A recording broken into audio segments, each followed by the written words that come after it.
नमस्कार, news 9 UP में आपका स्वागत है। मैं जनार्दन चौहान। आइए नजर डालते हैं प्रमुख खबरों की ओर। उत्तर प्रदेश के आजमगढ़ जनपद में कप्तानगंज थाना पुलिस द्वारा आज 13 हत्याकांड के आरोपी को पुलिस मुठभेड़ में गिरफ्तार किया गया है। मुठभेड़ में आरोपी के पैर में गोली लगी है, जिसे इलाज के लिए जिला अस्पताल में भर्ती करवाया गया है।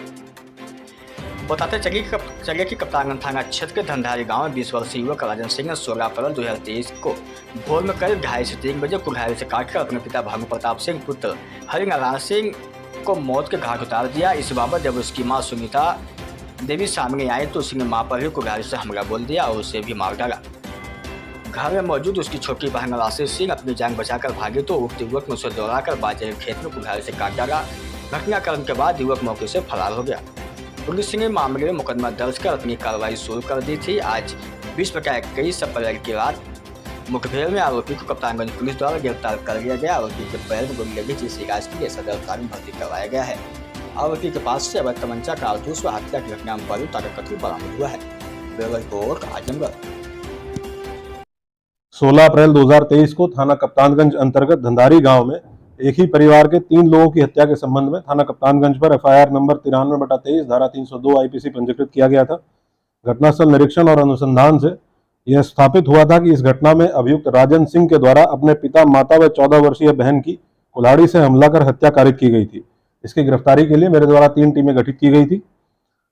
आज 20/21 अप्रैल रात्रि में लगभग 12:15 बजे पुलिस मुठभेड़ के दौरान इस अभियुक्त राजन सिंह को गिरफ्तार किया गया है।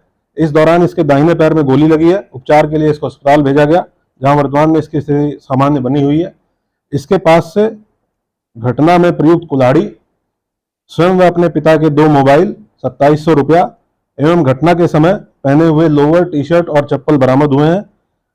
साथ साथ इसके पास से एक प्लास्टिक बोतल में पेट्रोल बरामद हुआ है, जिसका इस्तेमाल ये अपने जो कपड़े थे उनको जलाने के लिए इस्तेमाल करने वाला था। ये भी इसके पास से बरामद किया गया है।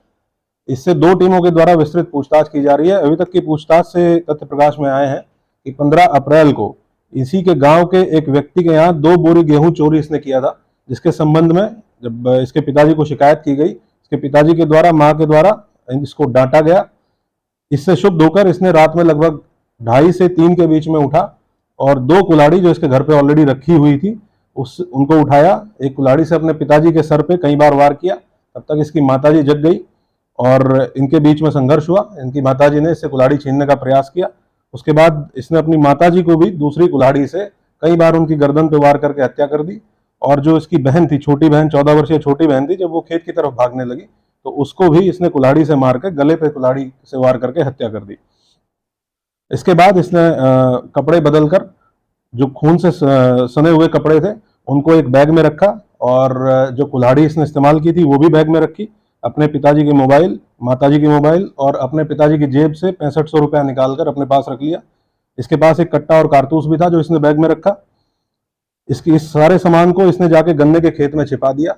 इसका प्लान ये था, इसके बाद जो पूछताछ में इसने बताया है कि ये इसके बाद अपनी जो एक बहन बची हुई थी, जो उस दिन शहर में मौजूद थी, उसकी भी हत्या करने वाला था। और ये जनपद आजमगढ़ वापस आया था। फरार होने के बाद जनपद आजमगढ़ वापस आया था अपनी बहन की हत्या करने के लिए। इसी दौरान ये गया था, उस बैग में जो इसका सामान रखा हुआ था, कट्टा रखा हुआ था, कुल्हाड़ी रखा हुआ था और उसके साथ साथ जो कपड़े रखे हुए थे उनको लेने के लिए पेट्रोल की जो शीशी इसके पास से बरामद हुई है, उसके संबंध में इसने बताया है कि इसका इस्तेमाल इसको करना था। जितना भी साक्ष्य था, जो कपड़े बरामद हुए हैं, चप्पल बरामद हुई है, उन सबको जलाने के लिए ये पेट्रोल का इस्तेमाल करने वाला था। पुलिस मुठभेड़ के संबंध में जो घटना हुई है उसके संबंध में एफआईआर नंबर 98/23 धारा 307 3/25 आर्म्स एक्ट थाना कप्तानगंज पर इसके विरुद्ध पंजीकृत किया गया है। जो पूछताछ में इसने बताया है कि अभी एक जो बहन इसकी जीवित है, उसकी हत्या करने की भी इसकी प्लानिंग थी और इस प्लानिंग के तहत ही ये फरार होने के बाद कई जनपदों में जाते हुए वापस आजमगढ़ आया था। इस संबंध में भी विस्तृत बातचीत करके, पूछताछ करके बयान देने के बाद एक पृथक से मुकदमा इसके विरुद्ध पंजीकृत किया जाएगा। ये बहुत जघन्य घटना इसके द्वारा अकेले कारित की गई। विस्तृत पूछताछ 2 टीमों के द्वारा इससे की जा रही है और इसके विरुद्ध कठोर कार्रवाई पुलिस के द्वारा इंश्योर की